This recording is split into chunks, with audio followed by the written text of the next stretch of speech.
everyone. Welcome back to Fictionally Unstable, because real life's not dramatic enough. Period. Period.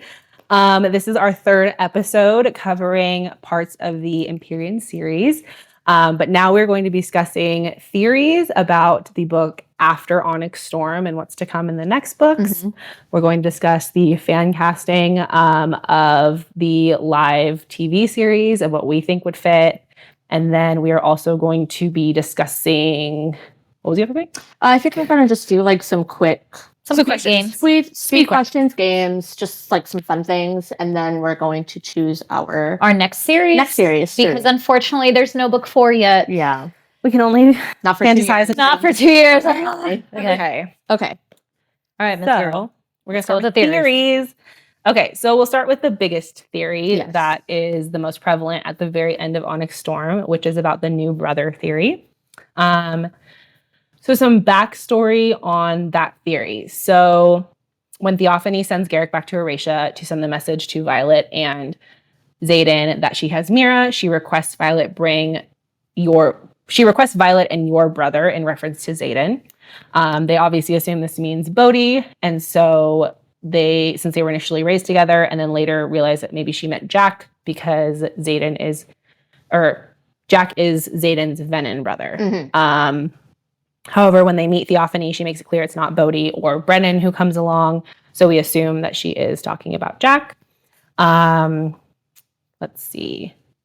So, and then when we get to Xaden's point of view, he narrates in his fight with Berwyn that he stares at his new brother, who he cannot believe he's chosen to reach for the same power that he has been struggling to fight for months. The only men that have watched Xaden struggle for the past few months are Bodhi and Garrick, and then also Brennan, who is trying to mend him. Yes. But a couple other things to note in reference to the new brother theory is that Rebecca Yarros later says in an interview that in reference to the new brother theory that she wants us as the readers to pay attention who is missing at the end of the book, which are Xaden, Garrick, Auric, and Bodhi.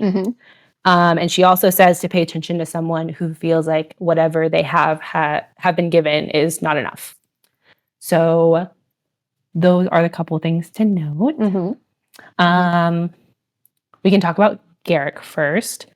So Garrick is one of the missing writers. The only evidence that Garrick could possibly be the new brother that Xaden's talking about is just because Garrick mentions that he was not enough several times in the book in reference to like not being able to help enough with Xaden and in the fight. Yeah. What are your thoughts on Garrick? So Garrick was actually, after I finished it, I was like, the brother's Garrick. That's immediately what popped in my head. And the why, now it's definitely changed because I started paying attention to other theories and I was like, okay. The why I felt that way was because after Imogen's chapter, he was about to hit burnout and he needed to find something to help. Yeah. So in my eyes, I thought he's gonna channel. Like he can't do anything really else. He probably can't even wield wind because of the burnout of the traveling. Yeah. So with him knowing that he couldn't use his signets, I felt like he had channeled at that point. So that was my initial thought. I don't really think that anymore. But that's what I thought. And then do you think he just went and wheeled himself over to where Xaden was? Like, is that how he ended up over there? Or because clearly Xaden sees this person's Well, that's like, because we don't really know the timeline of everything happening. Yeah. So like what happened with Imogen and Quinn, we don't know if it was happening like simultaneously to the fight with Xaden and Berwyn. Right? Correct. Yeah. Yeah. Ooh, another thing about Garrick too was that I think it was in Imogen's point of view? Sorry, I'm trying to find it. There was something to do with like when they were when he was carrying Quinn and Imogen back to Eurasia, correct me if I'm wrong, but I thought I read something about like Imogen seeing gray or something beneath them, or like the earth changing when they were going, or maybe that was Violet when Violet was being carried. When they were getting out of the tower, Yes. the reason why he pulled them was because the venom were trying to Drain. They were trying to drain Okay. the That's tower. what it was. Yeah. So that's why he was like, we need to go. Yeah. And she's like, I'm not gonna leave her. I'm not gonna leave her. He's like, fine, I'm taking both of you. Like, Yeah. I'm not leaving you here. So yeah. Yes. Okay. Yeah, that's what it was. Mhm. Okay. But yeah, that's Garrick. Next one we can move on to is Auric, which I don't think it's Auric in my theory at all. He is one of the missing writers, but I saw theories about the reason that they think Auric is missing because he has precognition and can see the future.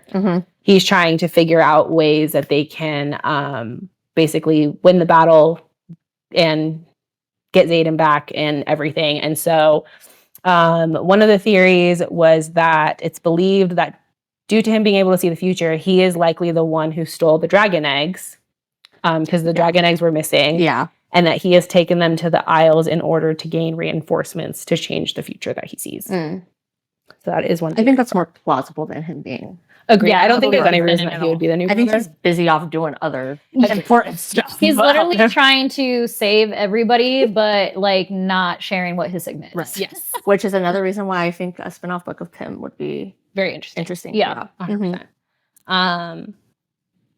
Okay, Yeah. so we veto that. You took that one. Yeah. Next one, which I think is the most likely one to me, is Bodhi. Yeah. Okay. Same. So in this theory, in reference to what Rebecca Yarros says, is that Bodhi has argued several times that he does not want to be next in line for Tyrandor's throne.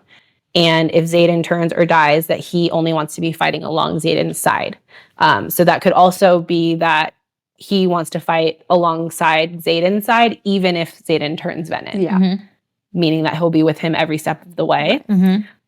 He also constantly says in the final chapters during the battle with Theophany that his signet is useless, that he can't help them fight, which would explain, or which goes back to what Rebecca Yarros said about pay attention to who feels like they're not enough. Agreed. And then in reference to Violet and Xaden marrying, it would also explain why she had to marry Xaden, because then she would become the Duchess ruling over Tyrandor. So then Bodhi would no longer be next in line if he also was the one who turned Venom.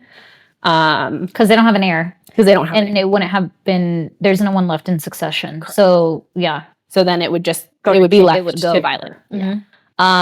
Also, things to note, the last time Bodhi was mentioned, I believe it was in Imogen's point of view chapter, where she saw him puking in the distance.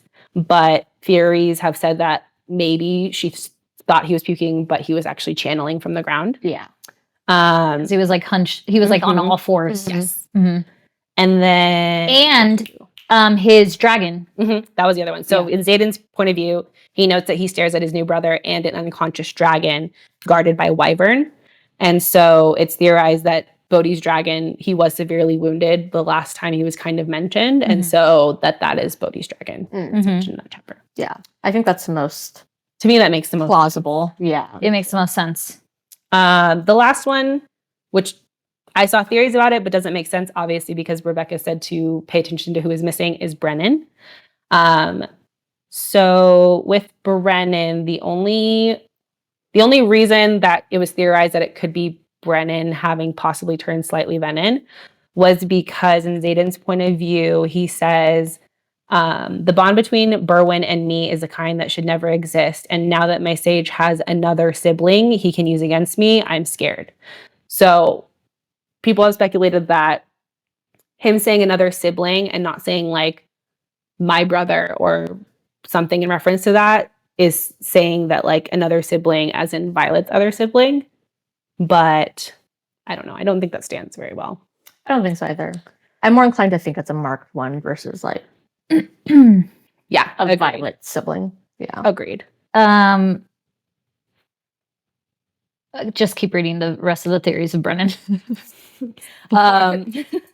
Also in there, Brennan has known Xaden was Venin for months, which was also mentioned that how can you watch me struggle for several months? And then also Brennan has the rune markings on his palm that could possibly be from Naolin saving him, and could potentially mean that Berwin is Naolin. Mm-hmm. But yeah. Yeah. I do see people talking about how Brennan is like, his character is like a little sus. Mm-hmm. Like, what really happened between him and Naolin, like what really went down in that. I saw a couple things that said like is pretty much going back to what you said, is Brennan not technically wyvern, but of that type, right? Where like, you know how the venom can like channel into a wyvern and make them alive, essentially, right? That's what Naolin did to Brennan in order to keep him alive. I don't know. So I also think that it's Bodhi. I will say that now that I've heard the theory. However, the Brennan theory does sound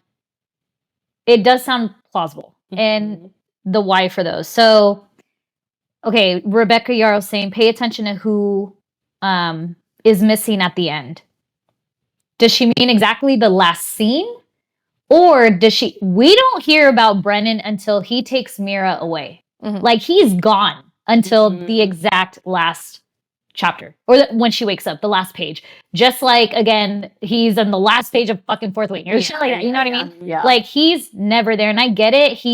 His signet is to mend. But you're gone. Like, there's... Like, he just left his sister to basically fight Theophany. And then, correct. Like, you never came back out. Like, what happened after that? Yeah, Where were you? Yeah. Like, there should have been some type of, because we get Rhiannon's, point of view, so we know what they're all doing. Obviously, we get Imogen's point of view, so we know what she's doing. Like, I feel like there could have been maybe another point of view, maybe Brennan, maybe not Brennan's, but we never hear about Brennan again after he takes what's her name, Mira, and then the fact that the Mark Sloane, when she channels energy from Dane to Brennan, he's not left with any marks. Yes. So people, so when it's like, when did he have time to channel the energy? It was like, that was the energy that he gained power from. Yeah. Was from Sloane's. Like, he took that power rather than taking it from the ground. Right. And then Berwin, there is a part where they talk about when he first sees Berwin, Xaden, that he's like shocked. Like, and it's not, oh, you're shocked because this is the sage XYZ, whatever. Yes. Which in my eyes, I was like, I thought maybe he's shocked because he thought he killed him. But I think they recollect back to the time where he saw him at the, whatever, at Bazgaiath, where he had this shocking face. And it's like, he knew who Naolin was. And so for him to see that, like, this is the sage, he's like, oh shit. I don't know. Yeah. Maybe that's why also he told Brennan, and Brennan knew about it. That's probably why Brennan was practicing mending on him. I don't know. But other people are also saying that Brennan knows about Naolin being a Venin. So of course, that if that's his one true love, because they never mention who he was in love with or who his relationship was with. They just said it was somebody older. Naolin was older than Brennan. And so there's that connection there, that he has this bond with Naolin in a sense. And so he's like, I want to be with you or whatever. You. Right. Yeah. And now's the time, apparently. Yeah. So I can see it. Oh, and then on top of that, why it could be possibly Brennan, or the theories that kind of are plausible, is at the very end. So he's like, what the hell? Oh, by the way, we didn't mention this in our last episode, that now Violet's hair. Oh, wait, that's a theory. I believe Violet's hair is silver, fully silver or whatever, right? At the very end, when she wakes up. But he's definitely asking her, hey, where's Xaden? What's happening? Because he's testing her to see if she actually lost her memories. So that way they're not found. Yeah. Essentially. I could see that. I can see that. changed my. I think Brennan definitely has more susness about him. Mhm. But I still think the new brother is Bodhi. But I definitely think there's a lot that Brennan has not given information wise, especially like because he was missing for 6-7 years. And like there's time to be accounted for that he wasn't there. And so I don't feel like there's been enough questioning of him, of like what he's been doing, who he's been in contact with. Yeah. And they say something about like why didn't anybody notice it or whatever, like why would it be Brennan, but something about his eyes, that his eyes aren't exactly hazel, they're more of an amber-ish color already, so it's like something that wouldn't be noticed. Like he's an initiate essentially. I still think it's Bodhi. Well, I first thought it was Garrick, now I think it's Bodhi. But I can see it being Brennan. Right. Yeah, agreed. Okay. That's the new brother theory. Okay. Another small theory I had, which I feel like is a little self-explanatory in what it probably is, but it's just a theory. So it's in reference to Xaden's "It's Yours" message in the last letter that he leaves for Violet. And so in reference to him saying "it's yours" after they clearly are married, is saying that theory number one, the obvious one, is that it's Tyrrendor. So Xaden marries Violet, so she will be the Duchess of Tyrrendor, as he trusts her to protect Tyrrendor. A reason some people believe he did not mean Tyrrendor when he was talking about it is because throughout the series, Xaden consistently refers to Tyrrendor as she, her. So he'll say like, you know, my love for her in reference to his kingdom or whatever. But in his message, he refers to "it's yours," saying "it's" as in like Tyrrendor. It's the land. Yeah. So that's the only reason that people have speculated that. Like he would say, she's yours. Yeah, something like that. It's- But I mean, it makes more sense if he is talking about it just to say "it's yours." The other theory of what he's referring to in reference to "it" is his soul. So I believe it was in Umbriel when the High Priestess of Dune, right? She owed Xaden a favor. Correct me if I'm wrong. Okay. So she owed Xaden a favor. And so after everything that happened, Xaden cashed in this favor with the Princess of Dune, asking her to marry Violet and Xaden, even though he was Venin. And then in this favor, it also included binding part of his soul, either to Violet or to the emerald in her ring. I pictured like a Horcrux from Harry Potter. And then as long as she holds part of his soul, then he will never truly be lost. Yeah. I think when I first read it, I was initially thinking Tyrrendor, but then now that we're talking about it, I'm leaning more towards theory number 2. I think that like soul theory. Xaden is very cryptic in his things that he says. Right. And so I think that it could be his soul, or he just meant it as like a double meaning. That way no one else kind of knew what he was 1000. talking about. Yeah. Like no one knows what he's talking about. So that if anybody were to read it, they would think it's Tyrrendor, but it truly, I think it's his soul. Right. Yeah. And then obviously like she's not going to remember that. So her initial thought is going to be like, oh, he left me Tyrrendor. Like, you know, that's what she's probably going to believe this. Right. For the next book is what I imagine. Yeah. Okay. Next one. Agreed. Okay. The next one has to do with Violet's signets. So, in reference to her second signet, obviously it's revealed that her second signet is dream walking. She has the reoccurring nightmares of her facing off the sage, which end up being Xaden's point of view. In reference to her signet, there weren't a lot of theories like that we haven't already discussed, mostly just that Berwyn's signet is also dream walking. Yeah. And who's going to train her in dream walking? Yeah, so they obviously have a connection with the balance thing. Obviously, Violet is Berwyn's balance in a sense.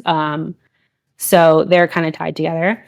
The other thing I saw about Violet's first signet, which we now know her signet is not just lightning wielding, it is wielding power. So This was proven, obviously, in Iron Flame when Carr tells Violet, you wield pure power that takes the form of lightning because that is what you are most comfortable shaping it as. So in the Battle of Raisha, Taryn tells Violet not to take too much in reference to channeling power. And Violet says, but how can it be too much when I'm the very thing that I wield? This would also explain why she has power on the Isles when others do not. So not really a theory, just kind of putting it out. Okay, there we go. Let me look at this really quick. Not on here. Okay, cool. So some theories are that each dragon is from one of the Isles. Oh, okay. Like And a dragon type. A dragon type.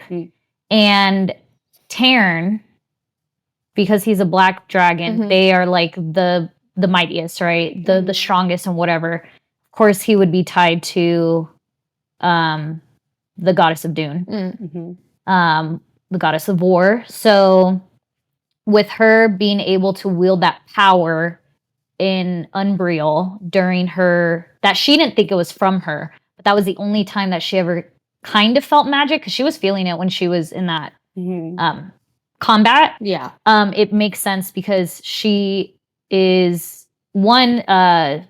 she didn't get dedicated or whatever, that whole thing. Yeah. There, and then also because Taryn was with her, that she was able to wield power in the form of lightning, obviously, right, whatever, without knowing it. Right. So that's kind of like because they were shocked. They were like, "How were you able to?" And she's like, "I didn't do that. That's a coincidence." Like, yeah, that wasn't me. No, Miss Girl. No, Miss Girl.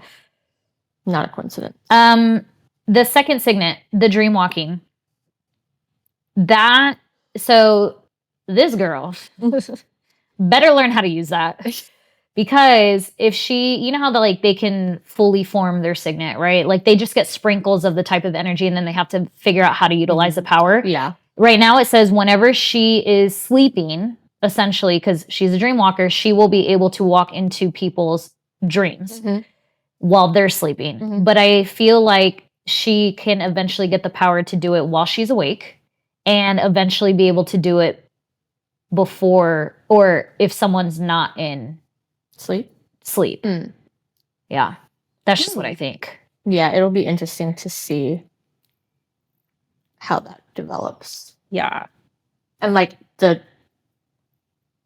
what can actually come of it, I guess. Yeah. Okay.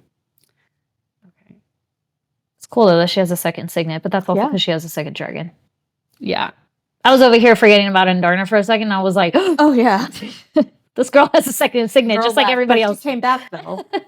She did. Yes. Yeah. Okay, so that leads into the next theory about the Irids. This is my favorite theory. So this theory has to do with the Irid dragons and where they derive their power from. Because clearly after we meet the Irids, they feel some type of way about the way the other dragons have used their powers, where they've drawn power from, what they choose to give their riders. And so one thing that was evident about questioning about where the Irids draw their power from is that so far we are told in the book that power is only drawn from dragons and from the earth. This is why when Quest Squad goes to the Isles, no one has access to magic, except for Violet. She can still talk to her dragons, and Taryn notes that while all other dragons are feeling a sense of pain, Andarna is fine. He specifically said, Andarna shows no signs of trouble.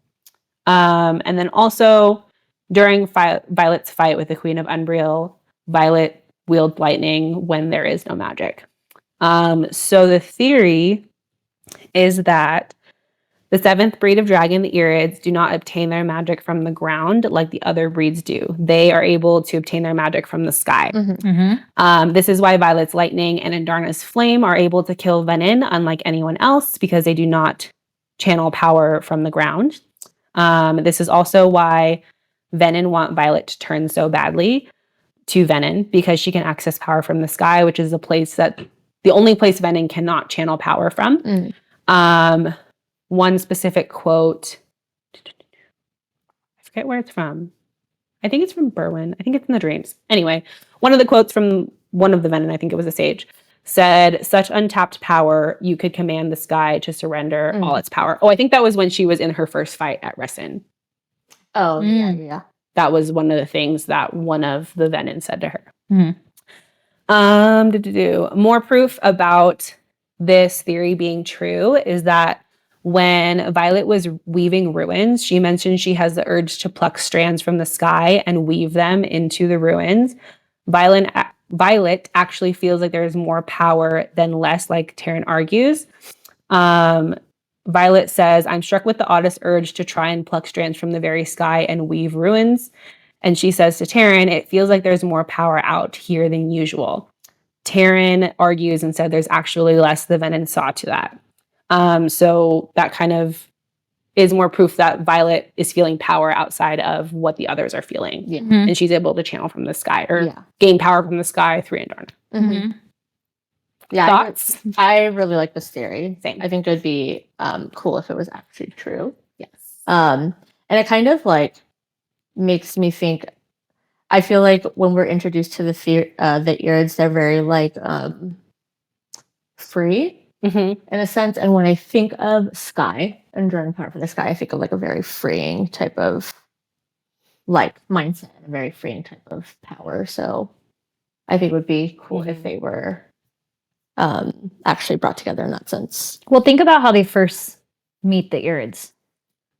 They're like invisible, Right? Yeah, in the they're sky. iridescent. They blend like chameleons. Yeah. Yeah, with everything. and she's like, "There's something on this beach, essentially, Right. with us. Like, what the fuck is it?" Yeah. But there's no magic on that beach, so it just makes total sense that even when they were leaving, like they were like, "Endorna, we don't want you." Sad times. They flew up to the sky, and then again they went iridescent. They look like the sky, and then you don't know what happens to them. So I completely agree with this theory. I think it's real. Let's hope. And another thing about that theory is that if this theory is true in the next books, this will likely explain why the Irids left the continent, because the rest of dragonkind chose to access their power from the ground as opposed to the sky, which is like another thing that the Irids kind of look down on the other dragons for. And then also, if humans can learn how to if dragons can learn to access power from the sky, and then in turn humans can wield power from the sky, then this could possibly be the cure to Venin, because magic is balance, and if they're able to use power from the sky, it counteracts the power that was used from the ground. So we can save Daddy. This I never thought of that. Yeah, that's a good one. this theory to me was like the most thought out, and I was like, this makes the most sense to me. Because like other than that, there hasn't really been any thoughts of like how are they going to cure the Venin. Right. It's not going to be like, I've read a lot of things that people are saying. It's not going to be like some potion that you just like drink and then like you're cured. It's going to be something bigger and deeper than that. Yeah. Yes. I like that. I do too. Okay. No. I had a couple smaller theories that aren't like anything crazy to ponder. But one we already talked about was the compass theory, which was the compass Violet was gifted in Zahilna. Zahilna. It appeared to be broken because it did not point to true north. The theory is that it's a witch's compass in the sense that it's not broken, but it can be used to navigate liminal realms that could help Violet return home when she is searching for the lost parts of Xaden's soul. It could also potentially mean, in the future books, that we're going to get some like otherworldly type of travel scenery with Violet. Possibly. More world building that's outside of this. And obviously, if the compass ends up having purpose, that means that Xaden's box of nothingness is not just nothing. So that is that theory. Okay. I like it. Don't they call each other like their north? Yeah. Right? Like she does reference to Xaden as like being her true north. Yeah. So that does make sense. Finding parts of his soul. But then I think it could also mean too that it's going to connect her to find him specifically. Yeah. Agree. Wherever he's at. Agree. What is the box of nothingness? I mean, I know that's what he got, but I don't what is the theory on that specific part? I don't get it. I didn't see any theories about what it is exactly. It just that Like, it it's might just a have fucking significance empty box. later No. on. Empty box. Okay. I guess. I like that theory. I think that one's, I mean, it has to be something. Yeah, The compass, there's so. a meaning for Yeah. sure. Ooh. Okay. This next theory I also kind of liked. So it's in reference to who Berwyn could be. Right. Aside from possibly being Naolan, this is the other theory that I think could make sense. So this theory has to do with Berwyn being connected to Liam. So they reference back when Liam was taking up wood whittling and he was making his little figures. The first figure that he made, aside from a dragon, was a bear. And then it's also noted that at the Battle of Ressen, Taryn mentions that there's the crate that they're trying, that they see the Venin going after. Mm-hmm. And the crate has Liam's family crest on it, which is located in that village. Taryn says, quote, Day says that building on the other side of the road has a crate of something marked with Liam's family crest. Also at Ressen, this is the first time Berwyn is introduced. And then it's also found out, well, not found out, but people have researched that Berwyn is actually translated directly to mean bear friend or bright friend. And so this would also make sense as to why Xaden seems to be familiar with Berwyn more than just as a sage, because he's potentially a relative of the Mari family that he has encountered before. Okay. Oh, I thought you were going to say it's Liam. No.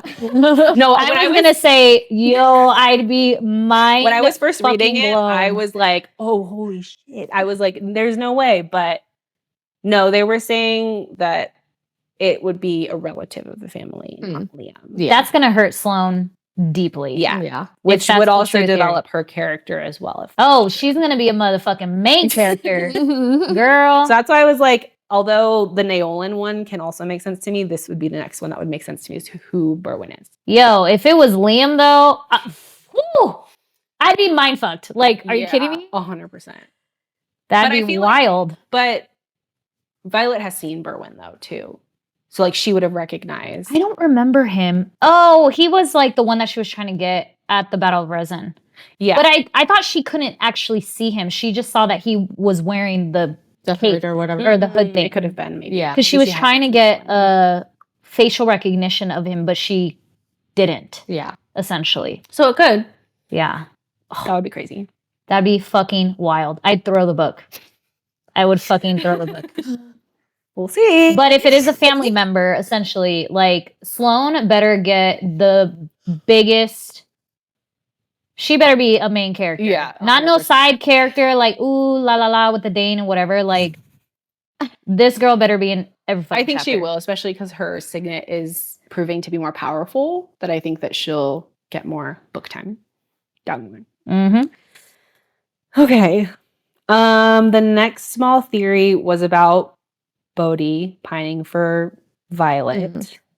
We kind of already discussed, but the only evidence was that Theophany mentioned that Bodhi was also trying to protect Violet and made it a point to point that out. Also that the story is only from Violet's perspective, so she obviously wouldn't notice if Bodhi's pining after her, if that were the case. But I don't know if that's theories. What were moments in all three of the books, if we can recall, between Bodhi and Violet? There's nothing that stands out. I think he like loves her like a sister. I think so too. I did see in Iron Flame, that was the first time Catriona was mentioned, right? Mm-hmm. Yeah. So I saw one theory that Bodhi is the one who tells Violet about Catriona mistakenly. Oh, right. He does. And so people were saying that maybe it wasn't mistaken. Like he intentionally mentioned it to make her like jealous. put a wedge between them. Mm. The other one was when Violet was wearing Bodhi's flight jacket Oh, yeah. and Yo. Xaden was jealous. The way he like came at her, like she's talking to him and he said, "Whose flight jacket are you wearing?" That was another theory. She's like, it doesn't fucking matter. Yeah. That was your another cousin. theory, but also people were just saying like Xaden's just the jealous type when it comes to Violet. Like it doesn't matter. I who think it Bodhi was. was just being kind. Yes. I think he loves her more like family because she's so I important to agree. Xaden. I agree. That's Yeah. how I choose to believe this, actually. And I feel like he's so protective of her because he does not want that throne. Yeah. Yeah. So he needs there to be a fucking heir. Like he's like, it's not mine. So if it's not yours, Xaden, then somebody else was gonna fucking sit there. Mhm. So he's trying everything in his power to make sure that connection happens. Stays, yeah. Right. Yeah. Agreed. Yeah, I don't think he's fighting for I her, don't but think whatever. so If he is, okay. We'll see. I'd be shocked by that too. Okay. The next theory is that Violet's pregnant. No, That at this the one I end- hate. Yeah, I hate don't this really theory care too. for it either. Mhm. But people are saying throughout Onyx Storm, Violet continually mentions that she doesn't feel well, she feels nauseous, dizzy, etc. I think Homegirl's just burnt out and weak right now. Well, not weak, but like burnt out, Yeah. not feeling good. Yeah. Some theorize that she is pregnant and that's why the rushed marriage was called for, and that this would be another resolution to the heir of Tyrandor, being that they would now have an heir aside from Bodhi. But regardless of if they got married or not, that's still his heir. Right. Okay, the only thing that kind of I just got a text from Lance. Hello, my love. When will you be Aw. coming home? It's now 8:30 p.m. I know. You've been Y'all, gone for we 8 came hours. together at 12. So, what was I gonna say? Da, da, da, da. Okay, there's some form of contraceptive that they take, Right. Yeah, I remember Both the that. guy and the girl. and the girl. Yeah, basically birth control. Because they don't They- want little kids running around to war college. Right. So the only way, in my eyes, that this can be plausible is obviously after they fucking Deverelli, because there's no magic. So is that contraceptive Oh. magic? Right? Right. I didn't think of that. I didn't think of that. Yeah. But she has what is her illness? Like she's She has EDS for sure. Which is supposed to be like a reflection of Rebecca because she has EDS. Which is why all her joints like subluxate or whatever, like they are easily like dislocated. yeah. And with her going through all of this, like she can't channel any type of power. She typically will channel some of Taryn's power to help her feel fine. Mm-hmm. So is it plausible that she could be pregnant? Yes, because of what I just called out. But I don't think she is. That's just who she is. Like she needs the power to help her, unfortunately. Yeah. I hope it's not the pregnancy theory, just because I feel like that gives me very Twilight in the sense that, like, you know, Bella wanted to be pregnant and now she's fighting for her life about it. So I don't know. I don't like that theory. I don't like it either. I hope it's not true. I hope it's not true either. But like I'm saying, the magic thing, I think it's a magical contraceptive. It could be. Yeah. But I don't think she's pregnant. Yeah. Agreed. Okay. Okay, veto next. This one I didn't get to write out, but I'll try to recall what I remember. It had to do with Theophany and Lilith. So this was a very like complicated theory to me, but the basis was that obviously Theophany and Lilith have encountered each other before. Mm-hmm. And this theory had something to do with the fact that they believe that that they fought when Lilith was pregnant with Violet, and something happened to her when she was pregnant with Violet. Basically, they had to draw power from the Irids somehow to save the pregnancy of Violet. Okay. And so that is another reason why her hair is that color. Silver. Yeah, I think I read kind of that as well. That's like a loose basis of what I saw. I didn't look further into it just Yeah. because, I don't know, it seemed very complex. I think there's more definitely with Lilith and Theophany and like their encounter prior that needs to be fleshed out, but I don't know if I believe that theory is like they gave Lilith magic while she was pregnant with Violet and that fucked with Violet in the womb or something. Yeah. Okay. Last small theory. This is an overall series theory. So obviously we know from the beginning that Jacinia is the person who is responsible for translating and transcribing all of the books and all the history that's being told. But also what's included is some of the lost correspondence between Violet and Xaden in the opening line of some of the chapters. This theory has to do with why those letters were recovered and included in this is because in the future, Xaden and Violet have a child. They both die and they're a part of the fallen riders. And that this child is raised by Jacinia. And so the reason that these letters are included in the book is that Jasenia has transcribed the history of the battles as well as transcribing their parents' love story and being able to give it to their child. I love that. I do too. I mean, I think overall, like in the future, that makes sense, but it's very sad. I don't love it. I was thinking like, oh, this is just like a written down in history type of thing that is so Their people, private love letters. or like it could be for their child, but I like to think it happens like outside of this current war story. Like, because obviously everyone dies, right? Like, everyone's going to die eventually. Like, whether you're old after a war or during the war. So I want to think it's like after Violet and Xaden have been able to like have their life together. They have the picture perfect picket fence life after all this. Isn't it? At the beginning of every book. The dedication. Not the dedication of every book, though. Fourth Wing is a nonstop. That's not it. Is it? No. No, it says something like these events have been transcribed. Here we go. Yep. The following text has been faithfully transcribed from Navarian into the modern language by Jasenia Neilwart, curator of the Scribe Project at Basgaithware College. All events are true, and the names have been preserved to honor the courage of those fallen. May their souls be commended to Malik. Excuse me. So yeah, obviously everyone's dead. She's alive. And that theory actually makes a lot of sense to include it, because why are you including their love letters to each other? Yes. Yeah. That's not a part It does make a lot of sense that, like, I mean, in the end, they're all in war. Everyone probably does die some way, somehow. Yeah. So, and obviously it wasn't Justinian because she's not a writer. Yeah. There was somebody I was watching on YouTube earlier, kind of giving their own theories. I kind of forgot who it was. But they had mentioned that no matter what, however the series ends, it's going to end with a happy ending.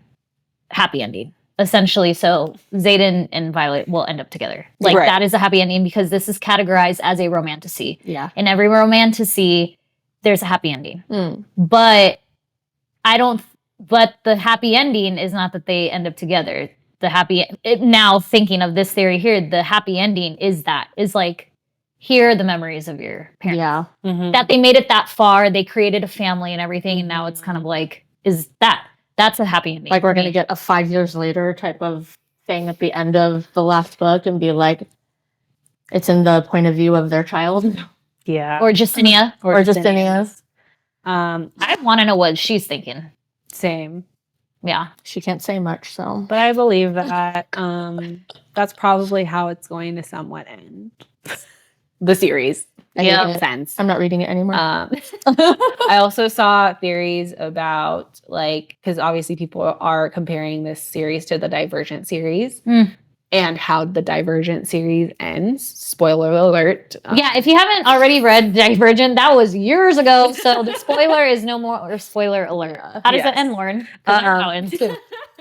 You didn't read it. I didn't read She it. hasn't read it. You've But watched I the know. movies, Yeah. which they obviously didn't finish the movies. Yeah. But it ends with Triss sacrificing herself and dying. So people were saying, you know, it better not end like Divergent, where where Violet sacrifices her life for Xaden. But I think in the end, both of them are going to die somehow. Right. 1000. I heard a lot of people saying it's going to be like a Romeo and Juliet type of story. 100%. I mean, they're literally in a war. She can't sacrifice herself without him. He will kill himself. Right. Yes. He will kill himself like that. Yeah. There's no way. Well, And also, Tyrion has also said that if she dies, like, that's his last rider. Oh my gosh, yeah. I feel like he will also die. yeah. Yeah, I think so. Yeah. And, well, if they still have that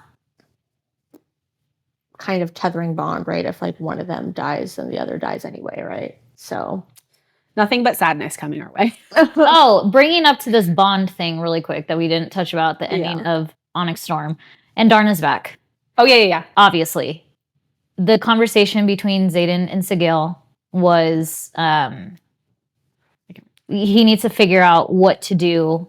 I'm saying this so horribly. I can. But yeah, pretty much they have a conversation and it's pretty much like oh my god, what is the word?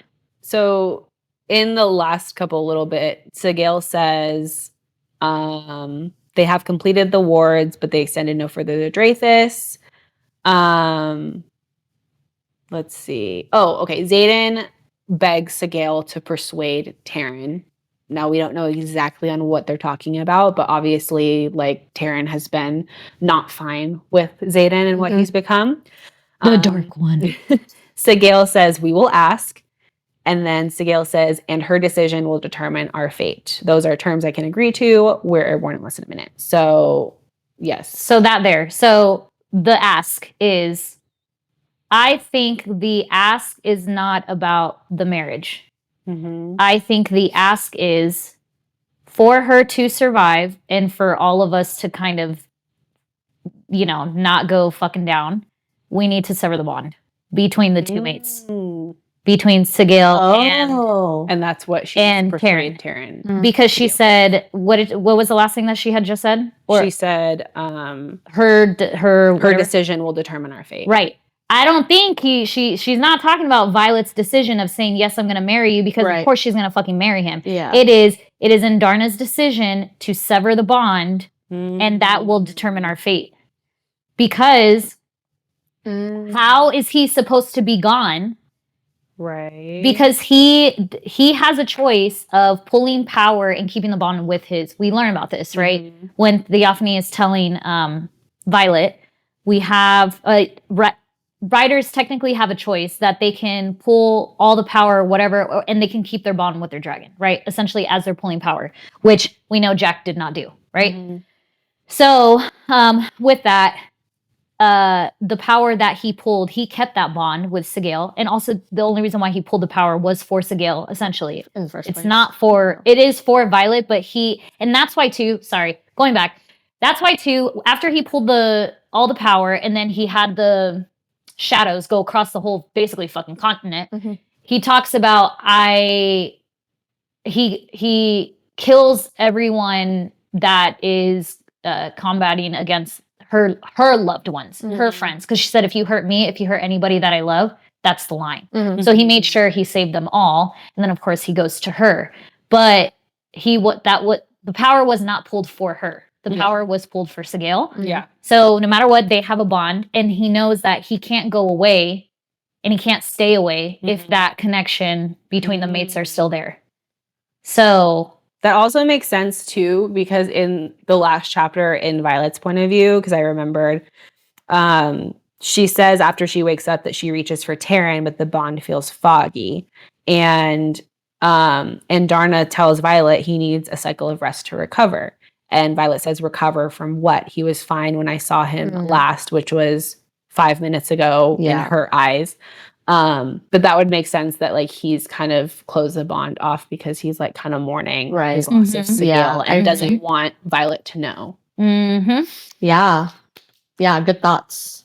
I didn't really think about that, but that would make sense. That would. Yeah. But that makes me very hopeful for Xaden, because he's gone. He doesn't want Violet to go looking for him. Obviously, we already know she most likely will.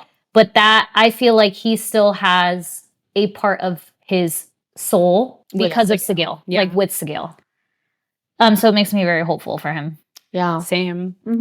On that end. Like, Violet, I get it. You're the main character, but you don't got to save everything.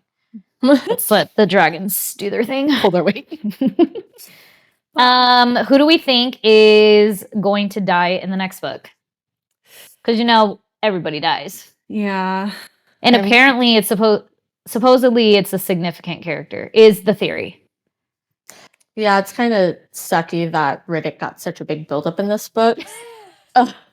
Because now he's like if he dies, I will die. Yeah. He's like a prime candidate for death now. I know. I'm hoping she won't do that to us. I'm hoping she'll be like, psych, we thought, but it's someone else. I hope it's not Rhiannon.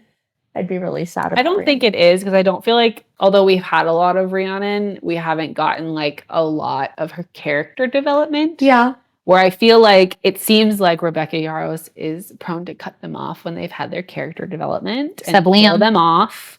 Except Liam, because he was perfect. He was perfect already. But like with her mom, she had her character development. Obviously, it happened all at once. But like with her and her family. I wonder if Bodhi did turn Venom, if he gets killed as a Venom. I don't know. I can picture Bodhi becoming like the next villain-ish that they have Yes. to like fight, Mhm. but also try to save because it's Bodhi. Mhm. Also with Traeger, like although his character development was very small, he finally got his love story with Tat, Right, and that was and then kind of he his end. died. Yeah. So I don't know. Riddick is a high candidate in that sense of it. Yeah. I feel like it could be Rhiannon though. And the why for that is because, right, we don't see much development from her because she hasn't been really praised. But now that she is putting her mindset into, I need to lead, because remember, she was making a lot of choices based off of Violet because of her friendship with Violet. Now that she is ready to fully take on the leadership role, I don't know. I feel like something's going to happen there. It can't be Dane. He already got the shit end of the stick in this book. It's not going to be Dane. too. Yeah. They need to have their love story. Maybe he'll die in the 5th book. I don't think it's Mira because she already had her scare. So I think if she dies, it'll be way later. Mhm. Yeah. I heard on the internet that people think Taryn's going to die. Yeah, me too.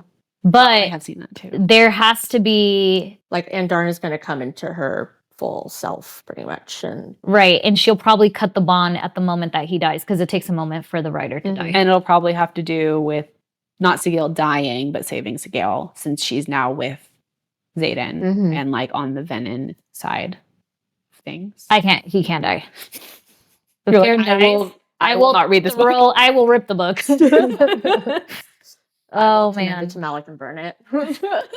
that'll be fucking sad. Yeah. All of them are It's like her losing a dad again. Ugh, Fuck. please. Could you imagine What if Violet it's her brother? dying? What if her brother actually dies now? I could see her brother dying if he has something sketchy going on that they find out and then he needs to like redeem himself and he sacrifices his life or something like that. That's how I can see him die. Yeah. Yeah, I don't see it being Arik. No. I think he's too valuable right now for like the whole of the series. Yeah, he's gonna make it all the way to the end. Yeah. I feel like if anybody survives, it'll be him and Justinia. Yeah, 100%. Oh well, no. That's a lie. Because he knows. He says multiple times in the book, or at least a couple times, that he doesn't want to take the throne because he knows he will die fighting for the continent or fighting for Navarre or whatever. And you can see the future, so I mean. Yeah, so JK, I retract that statement. Okay. He will be dying. When? Don't know. Probably 5th book. Mostly people. He's too valuable right now. Like, we're just getting he's to know him right now. still. Yeah. And then Garrick, I don't know. I can see Garrick dying for Xaden. Like putting himself in harm's way because he's trying to save Xaden. Yeah. That's how I see his death. He's dying or Imogen's dying. They're building their love relationship and one of them's dying. Uh-huh. And I don't want my girl to die, but Maybe. we don't have enough girls dying. Yeah. I mean, Well, important characters. I know Lilith, like whatever, but like the ones that you don't, Her mother, whatever. it was very sad. But I don't know, like beloved characters, like yeah. I love it female. Like main characters. Yeah. yeah. I don't We'll know. see. I'm not looking forward to it. Okay. Okay. Should we move That on wraps to our theory. Wraps our theories. You want to go through fan casting really quick? We can go through fan casting. Okay, so do we want to go through them and then like for each character we'll pick one that we think that would be the best fit, I guess, for it. Okay. Yeah. Cool. Okay. So for the first fan cast, we have Rhiannon. Mm-hmm. So the first option would be Precious Mustafa. We have Tati Gabrielle, Ella Belinsky, Amandla Stenberg, Logan Browning, and then Zendaya was one that I don't see, but Yeah, I don't see just threw her in there. I do not see her at all. Is that? I'm familiar with a couple of them. Like I know Amanda Stenberg was in The Hate You Give, and she also played Rue. Oh, In I Hunger was Games. literally looking at her and I'm like, Yeah. where is this girl from? She played Rue in Hunger Games. Okay. And then I know Tati Gabriel. She was in The 100 You and the The 100. 100 and Chilling Adventures of Sabrina. Okay. Oh, yes. Yeah. But yeah. I don't know who Precious Mustafa is. I don't either. Apologies if you come across this podcast, which you probably will never, but just in case. And I don't know who Ella Belinsky is. I don't Belinska. Apologies again. I've seen Logan Browning in things. She was in oh my god, what was she in? Was she in the oh, I can't remember. I've seen her in something. It's on Netflix. I've seen her in several things. It was she's in Dear White People. Yes. She's in The Perfection. Yes, that movie was fucking wild. Yeah, that was Let me just say. Those are the two that I remember her from. Yeah. But yeah. So if you have to pick one person to play Rhiannon, who would Tati for me. Tati? I had already the moment I saw her, I was like, that's Rhiannon in my eyes.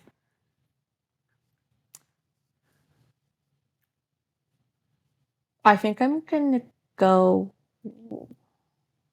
I'm gonna go with Amanda. Amanda. Yeah. Purely based off of like looks, I am wanting to pick Precious Mustafa, even though I don't know what she's in. But to me, I feel like Rhiannon has like a general like warmth about her as well, like a leader, motherly warmth. And I feel like Precious kind of gives that. Tati gives like that like badass fighter vibe to me. Yeah.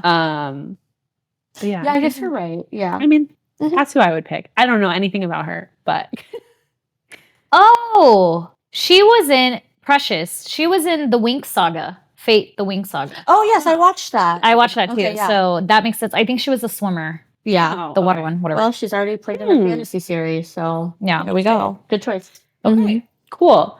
I didn't preface this. For all these fan casts, I did a couple different sources, TikTok primarily, just what fans in general liked. And then there was also a website, I believe it was called MyCast, something like that, where each like people take books and then put pictures of celebrities and then people can vote on like who they like. Yeah. So if they made sense, I put them in here. If they just didn't make sense in my mind, then I didn't put them in. Okay. Okay, next one is Riddick. I do have 2 slides for Riddick as well.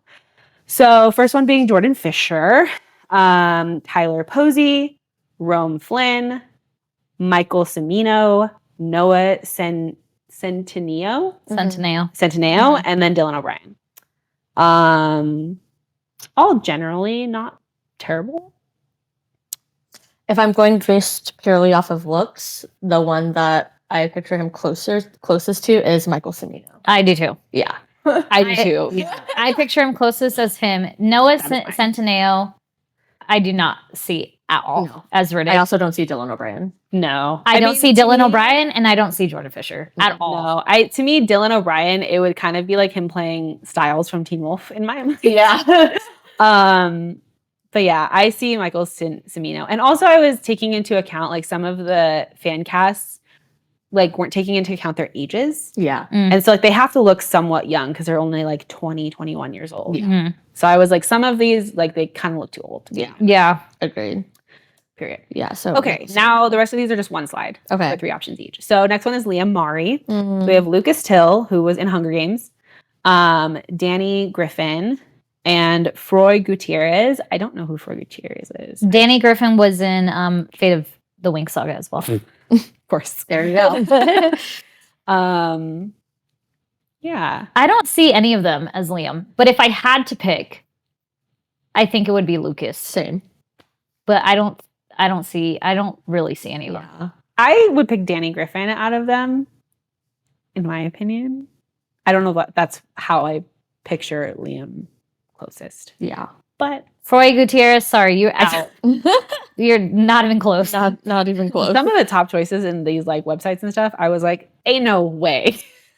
That's Jack fucking Barlow. Jack motherfucking Barlow. Okay, so we have Alexander Ludwig, also from Hunger Games, also played a similar character to Jack in Hunger Games. I don't know how to say his first name. Dacker Montgomery. He's from Stranger Things. He played Billy. Or Tom Glynn Carney. I'm not familiar with his steez, but he already looks evil in that first picture. He does look hella evil. He gives me like Malfoy evil vibes. Yeah. He gives me Venom vibes. Like oh, well, I mean, Jack does become That's Venom, true. But he's not, I don't know. I think Jack is stocky. I kind of picture Decker Montgomery a little bit, just because I don't know, he's not like the quintessential like massively buff guy, but he also his role in Stranger Things, I feel like he is kind of like what he would play as Jack and when he like turns independent. Mm. So I think I would choose him. I see it. Well, out of these three, Alexander Ludwig. Same. Yeah. That's the closest. I pictured, well, I don't know if they ever mentioned his hair color, but I always pictured Jack blonde. I always pictured him blonde too, but then someone said he had red hair, and I was like, okay, I missed that. Yeah. But I mean, granted, they can dye their hair to play. Sure. Yeah. And all of the actors and actresses are going to have to be ripped by the time they play. They better start working on it.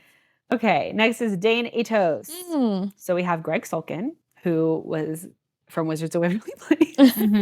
And then I forgot what else he's in. He's been in more recent stuff as well. Yeah, I'm Was looking he it up in right Wolf now. too? That I don't know. I never watched that. Let's see, Greg Sulkin. He was in No Girl. I've never seen any of these things. Okay, next. Well, and then the other two I'm not familiar with. Nicholas Galitzine and Brenton Thwaites. He is a fucking no, Nicholas. There is no fucking way that he is Dane. No fucking way. And if he gets casted as Dane, I'm going to be fucking I picture pissed. Brenton out of the three. Yes. I can kind of picture Greg. A little bit. There's a movie called Purple Hearts. I forgot the fucking girl's name that's in that. He was in Chambers. This is Nicholas that I'm talking about. Was Chambers the one about the heart? I started that. I did not finish it. Yeah. No. Okay. No. The middle one. Out of the three, I picked Brenton. He looks, or Greg. Could see both of them, but yeah, I would pick Greg. Yeah, not particular on that one. Okay, next is Sawyer Hendrick. So we have Ross Lynch, Thomas Brody Sangster, which he's from Maze Runner, or Joshua Stradowski, who I am not familiar with. I think I would pick Joshua based on looks. I think he looks the most how I picture Sawyer. I do not see Thomas Brody at all. I don't either. As Sawyer. Now, could he play in, you know how we talked about the relationship between Sawyer and Riddick, how it's like he's like very toned down like Riddick? Could I see him in that? Yeah, but I don't. Yeah. I'm picturing looks wise, like obviously, and I don't see Thomas. Yeah, I think Josh is a good contender. Ross Lynch was in Sabrina. Yep, and he is from what is that? Disney Channel. That's where he first came about. It was some Disney Channel, Austin and Ally. I didn't watch it, but he's also from, he played Jeffrey Dahmer. Oh, I remember him. Oh, right. Yeah. He was in Teen Beach Movie. Yeah, I mostly know him from The Chilling Adventures of Sabrina. I see Joshua. Next is Jacinia. That is spelled wrong. Neil Ward. I feel like also in reference to all of the actors, I kind of like the ones that aren't like instantly recognizable, just because it's like then you can portray the fantasy of them a little bit more. Like, I feel like for this one, like none of them except for Josephine Langford are like super familiar to me. So we have Natasha Lou Bordizzo, Asha Banks, and Josephine Langford. Asha Banks. Yeah. Specifically 100%. that second picture of her. 100. The middle one. Yes. I kind of see it in the first picture too. Yeah, absolutely. Because I think that Jacinia is like very beautiful, but like pretty plain and like. Right. Yeah. She's beautiful in like a subtle way. In a subtle way. Like a girl next door type of way. Agreed. Yeah. Cool. Okay. Next one, Mira Sorengale. So we have Adelaide Kane, Jocelyn Hudden, and Phoebe Tonkin. Again, all of which I am not familiar with. I'm not familiar with anything that they're in. Phoebe Tonkin was in is it Legacies or the originals? Vampire Diaries. Spin off. I didn't watch Vampire. Her face, I can see Mira. I see the bottom picture of Phoebe. Yeah. That looks like Mira Same. to me. But as the actress, I don't see Mira. No? Like I've seen great actress, but not Mira material. I don't Okay. know the other two, but for me, I'd say Adelaide. Okay. I think I would say the same. Adelaide. I think so too. Yeah, because she looks also, just off of these pictures, she looks like pretty strong. Mhm. Just from these photos. So Like she's gonna tell like it is right away. yes. Okay, next one is Brendan Sorrengale. So Oh, I have I love him. So we have Joshua Orpin, Jonathan Bailey, and then Matt Lanter, which I recognize Matt Lanter. I didn't look what he's in. Love Jonathan Bailey though so much. Me too. I would love him in anything, but if I'm going based off of initial looks and reaction, I'm going to go with Joshua Orpin is how I picture Brennan the most. I kind of picture Matt Lanter. I kind of picture Matt Lanter. I And think it's the glasses picture for me. I don't know why I picture Brennan with glasses for Yeah. some reason. I picture the top picture of Yeah. Joshua Orpin. He's from 90210, Yeah. which I also didn't really watch. If I were to put the siblings together, I don't know why, but Adelaide and Matt look like they could be siblings. Oh, you're right. They kind of have similar noses. Okay, I can see that. Definitely not Jonathan Bailey. No, No, love I don't him, see though. it. Love him, He though. was a contender, but I don't think That's is not fine. gonna work. Okay, next one is Mother General Lilith Sorrengale. Oh, I like these. I did three. too. So I saw Charlize Theron, which I was like, I could see that.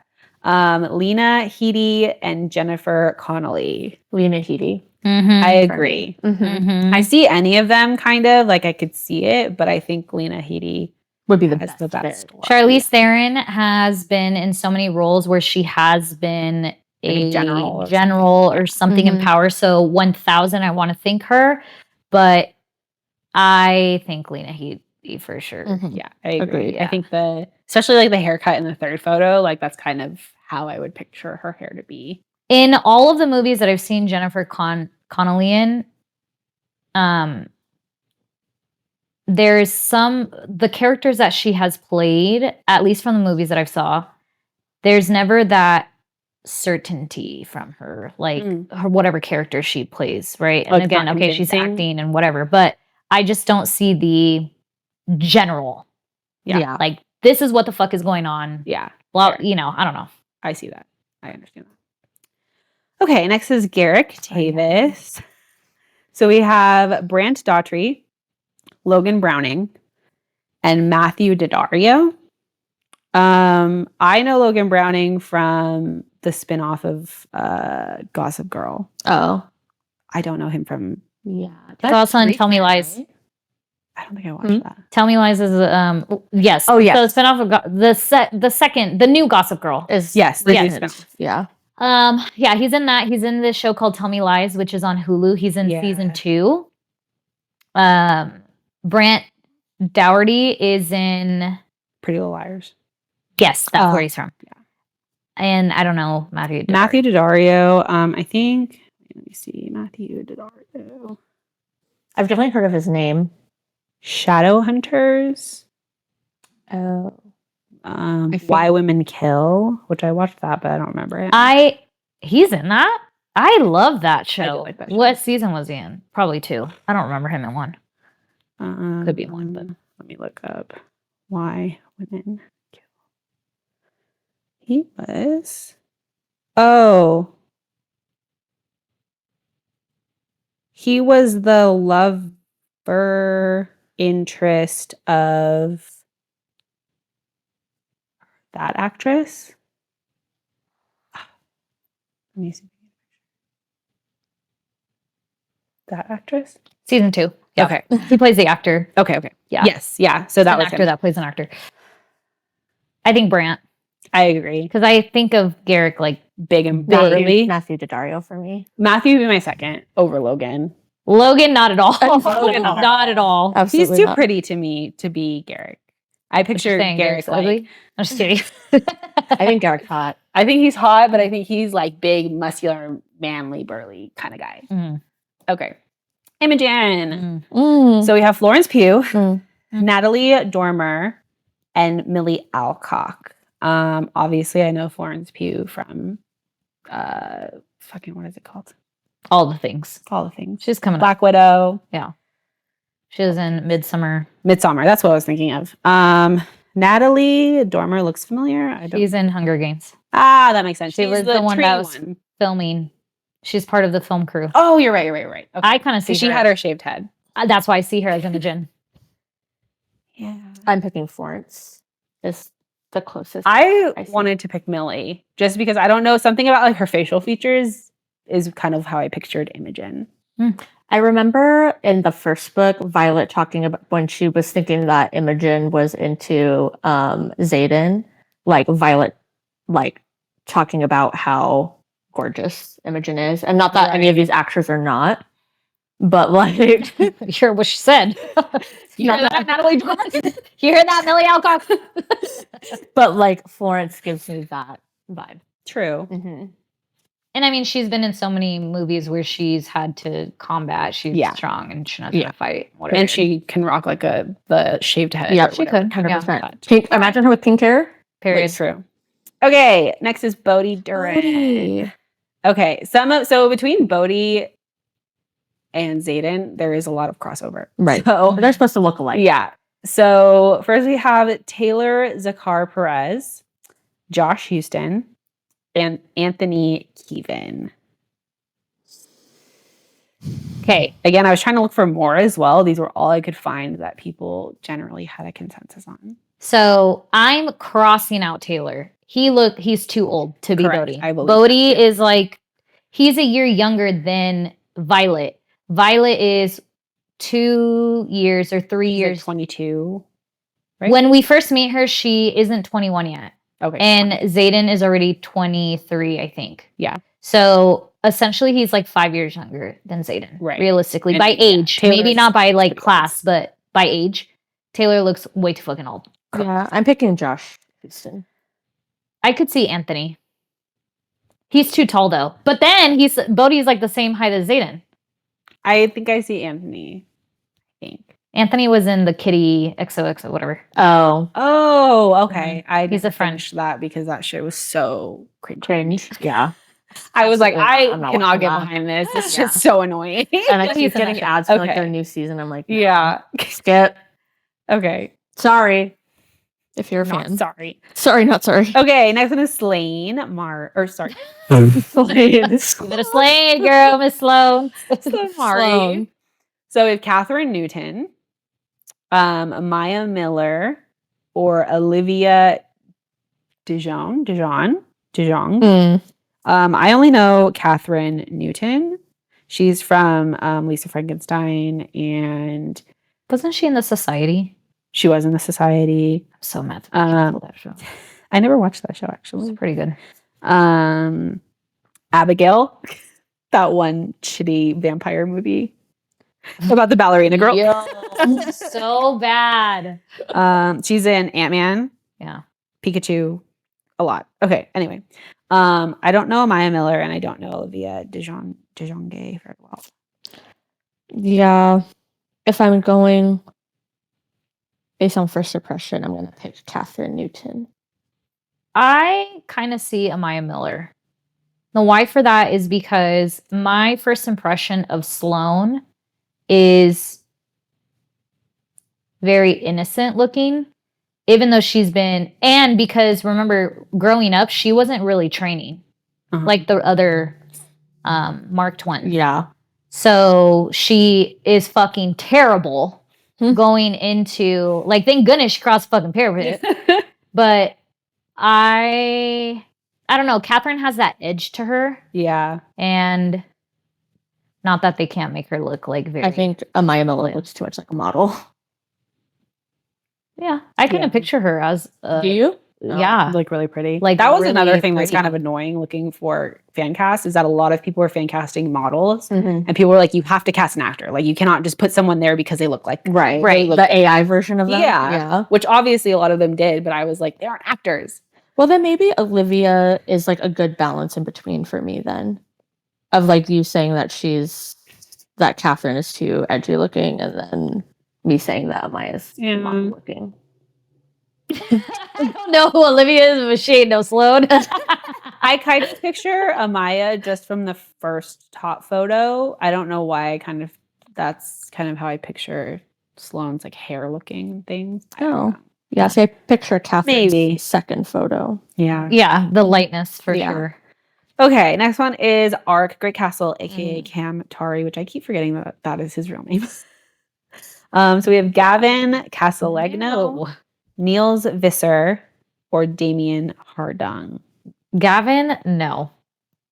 See, Gavin was actually the one I chose. Really? I only because again I'm taking into account age. You right. Niels looks way too old to me. You're to be right. Ark. You're right. I keep forgetting he's the youngest. Yeah, he's young and he's younger than Violet and everyone else. So to me, like the second photo of Gavin looks pretty young. Also, Damien looks a little younger in the second photo too. But I picture because he's of royalty looking like very pretty. And so I think like with his blue eyes and everything, like I think he looks very pretty. Mm-hmm. I don't like any of them. Yeah. And But slim pickings. Yeah, slim pickings. If I had to choose, I guess I would go with you and say Gavin. Yeah. Yeah. The Aldens? What the Okay, fuck? this one sent me, and this was a hear me out slide.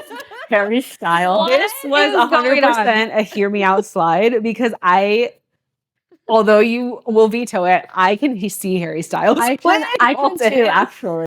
I don't picture Liv on at all. No. Not at all. 100% I can Harry see Styles. Harry Styles and Will though. I think Will was actually in the movie I saw, the unicorn one, and his character was really funny and kind of like that pompous, like dumb idiot, but like was rich, and so that's kind of how I can see him. And he's actually more handsome now that he's grown up. Yes, 1,000. Yeah. But I could also see Harry Styles in the sense that like obviously he's not the best actor, but Halden's part is just to act like a brat. Yeah. And so I feel like he could do that. Yeah. I feel like out of these three, Harry Styles would be the pick. Best one. Yeah. For Agreed. sure. I I think feel like Will could be casted as somebody else. Like when I don't know, I cannot stop looking at that little picture. Whoa. Not it at all. The way that I picture in my head, now I'm not thinking of face, I'm thinking of build. I can picture Will as Garrick, build wise. Again, I just see Garrick big. And yeah, Harry Styles is like pretty slim. Obviously, the prince doesn't have to fight or anything. Yeah. So he's not going to be muscular. Okay. Also, like looking back at Arcs, I can kind of see like Harry and Gavin. Yeah, Maybe that I could see. be looking a little related. So yeah, I think Harry Styles would be cool. And I think it would be cool to have like a really high profile celebrity as like a more side character person. Like a little cameo. 100%. Okay. Catriona Cordella. Cat. So we have Dove Cameron, Odeya Rush, or Camila Mendes. Which Camila Mendes is from Riverdale. Dove Cameron's from Disney Channel. And then I don't know what Odeya Rush is from. But she looks familiar. Listen, Camila Mendes is my girl. Camila- I fucking love this girl. I think she could be Kat I agree. because of her look.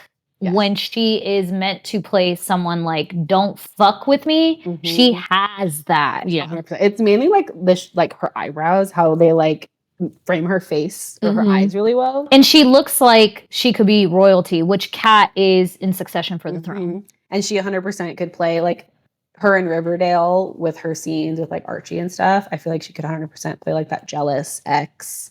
Oh my God, 1,000. 1,000. But she's also too like very loyal and whatever. I don't know. I could see her as that. Dove, I don't see it all. At all. No. Odeya, maybe. Maybe. Yeah. I can kind of see it. But I'm not mad about it. But yeah. I saw Camila Mendes. mhm. How about you, Jess? Agreed. Yeah. Okay. Next. General Melgren. Mm. Okay, so we have Idris Elba, Gerard Butler, and Joaquin Phoenix, all very high-profile celebrities. When I picture General Melgren, I picture Gerard Butler the most for me. Look-wise. Mm-hmm. I can agree to that. Mm-hmm. I can agree with that. He has such a small part too. He Yeah, does. Wild. I low-key kind of want to see Joaquin Phoenix. I could see him doing it, though. Yeah. But yeah, small part, not a big deal. Okay, honorable mentions. So I looked up these characters too for options. There really weren't not options for them. So I just kind of picked whatever the first thing was that people said.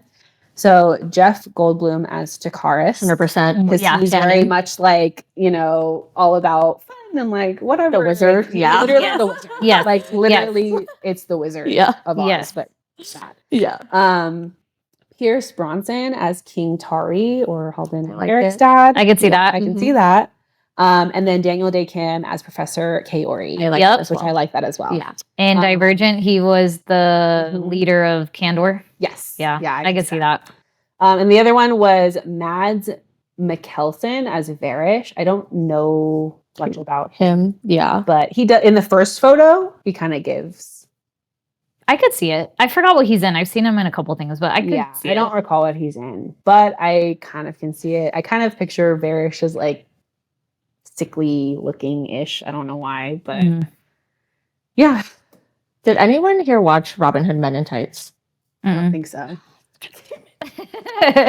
There's one of the main like villains in there that like I just picture Varish being. But he probably that movie is old. It's from the 90s, so that actor would be way too old. He might even be dead. I don't know, but yeah, that's what I picture in my head. Yeah, there were a couple fan casts for like Professor De Vera, Professor Carr. But I was like, It's a lot. I picture them how I picture them.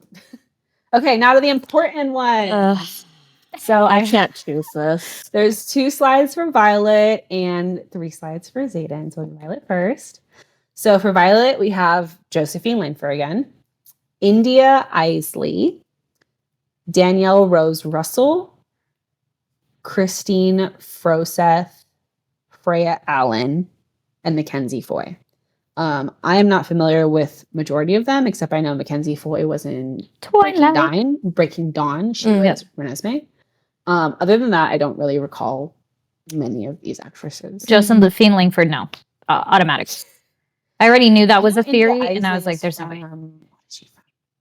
So when I pictured Violet, when I saw some of these theories online or casting, whatever, Mackenzie Foy was brought up a lot, and I was like, I can kind of see it, but she looks too innocent. Yeah. That there is just no way to give her the power that Violet. I just don't see it. Like, to me, I know Violet's frail, but Mackenzie Foy looks like extra frail to me. She's just very young. Yeah. Like nothing extra. So now looking at this, Danielle Rose for me, kind of how I pictured Violet, I think she, because she still has that like purity to her. Not saying that Violet is pure, so that's not the right word, but the innocence or the novice in her, growing into being like a leader, people following her, whatever. I could see that in this girl. Yeah. I wasn't a big fan of majority of them. I don't know what I picture Violet like though. Freya Allen was like high on the list, and I was like, absolutely not. Like, she looks like she is runway model, like chiseled features. Out of the 6 of them, I think I chose Christine Froseth, just because to me, like, her features were still very soft, but kind of like, like stronger than the other ones looking wise. Yeah. I don't know. I don't really want like an actress to play her that I like recognize very easily. I want it to be a new. Yeah, like I want her to like for me to get lost in the fantasy of like that is Violet Zorn. Yeah. Yeah. You don't agree with any of that? No. I don't either. I'm agreeing. I'm going with India. Okay. Obviously. Yeah. Is how I picture She's from The Secret Life of American Teenager, which I didn't watch. Oh, and then who look is- away. Oh, she's a sister. Yeah. Oh And- shit! Because I was like, she kind of looks that's the one familiar. with Shailene Woodley. Yes. Yeah, when she gets pregnant. Yeah. Yeah. I did not watch that. Yeah. But, oh, she's also in Maleficent. Oh, Oh, okay. okay. Okay. So we all chose a different one Yeah. for that one. Yeah. I don't like, for me personally, I do not like Mackenzie Foy as the choice. I don't either. She was like No. a pretty top choice, like discussion online. Yeah. I was like, I don't really see that, but And definitely not Freya Allen. She looks too mature. yeah, 100%. Okay, Xaden. Forget it. So Throw this bad. PowerPoint out because no one I is going to know. match. I was really looking for like every possible option that people were saying. Yeah. I couldn't find more than this that Okay. made sense. But okay. So we have Stas Nair, Richard Deese, Regé, Jean Page. I don't know if that- Reggae Jean Page. Yes. Josh Houston again. Emilio Sakraya, Avon Jogia. Jogia, Mhm. and From then Taylor Victorious. Zakar Perez Mhm. again. Not this fucking Taylor guy again. No. So the top two that like people consistently say online, or top three, I would say, are Josh Houston, Emilio Sakraya, and Stas Nair, are like the main three that everyone talks about. I don't see Stas. No, me either. I don't either. Okay, Reggae Jean Page, like, no. No, Not at all. Love him though. I but don't no, see him. he is not it. it. Is Xaden. I love Josh Houston, so I really want it to be him, but I feel like he still looks a little too young, which is why he would lean more Bodhi. Yeah, agreed. But lean more I just really love Josh Houston. I there- like Richard Dace, but he looks a little too old. yeah. Yeah, I don't like any of these. I like Avon Jogi, but he's too short, I think. Mhm. From From videos that I've seen online, I can slowly see Emilio Sakraya. Obviously, he looks very different in every single photo. But I don't like any of them. If I had to choose one, it would be Richard. yeah, It's I the agreed closest as well. one. I saw Yeah. Richard as an option, and I looked up his photos, and I was like, "Oh, that's kind of like surprising. Like you can kind of see that." But Yeah. I agree, they would have to make him look younger. Younger. They'd have to make him look younger, but he kind of has that brooding look already, which Mhm. Xaden is. It's just that's his face. And like kind of the darker, like and even from like the body photo, He doesn't got look body. like- he got body, and he's not like stocky, like huge. He's Yeah. like pretty slim, tall. He's muscular, but yeah. So I would say, yeah, Richard. Richard Mhm. Davis. Out of these options. But I don't know. I don't think Okay. any actor is ever going to live up to No. what I picture in my head. No. There's one AI ruins everything, but there's one specific For AI real. image that is in my brain that's Xaden. Me too. Yeah. Yeah. Yeah. So But that's maybe the it's an actor that we just don't know. That's That why. too. And normally, too, when they do these series, like any type of book thing, they're not really bringing you anybody that's popular. That's just the reality. like side characters, I feel like they'll throw them in there maybe, but other than that, I feel like they want pretty ambiguous characters, Mhm. actors. Mhm. Oh, another one was Charles Milton, which I didn't even put him in there. No, because I was like, absolutely not. Absolutely not. I don't see Charles Milton at all. That's not him at all. Okay. Well, That's the fan cast. That's the fan cast. All right. This episode's already pretty long. Well, I know. So I think we should just skip to choosing our next. Yes. that's fine. But we've discussed this book to the ground. You're probably sick of it by now. Okay. Okay. So it's gonna be the last one left in the In the box. box? Yes. Okay, so we're all gonna choose. Yeah, we'll just go around. Pick. Okay. Pick.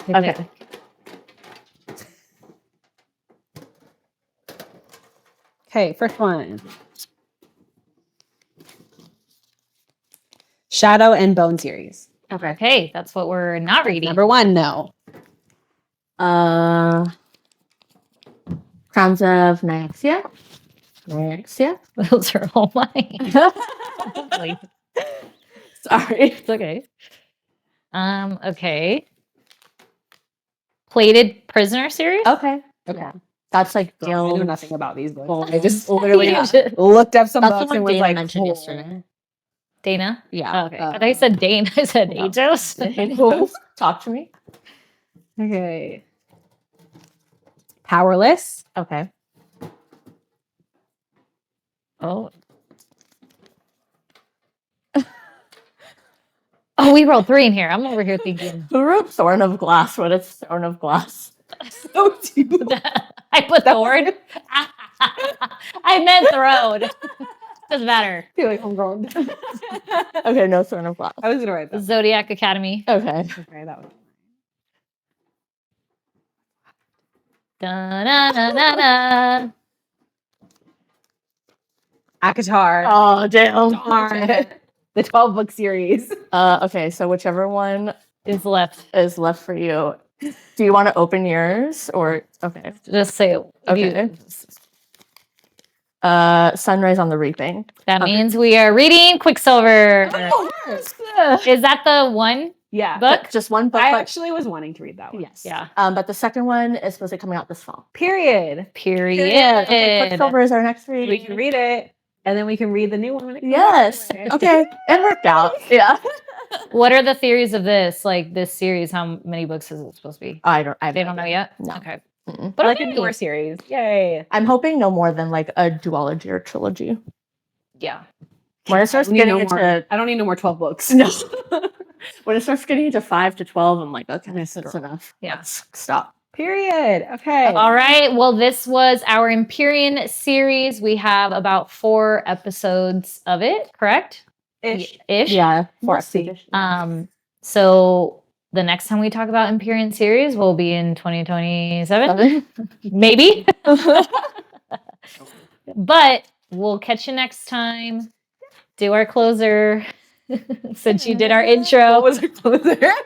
Like, subscribe. Oh, like, subscribe, comment, feedback, whatever. Just don't leave us criticism. Thank you. Goodbye. Bye.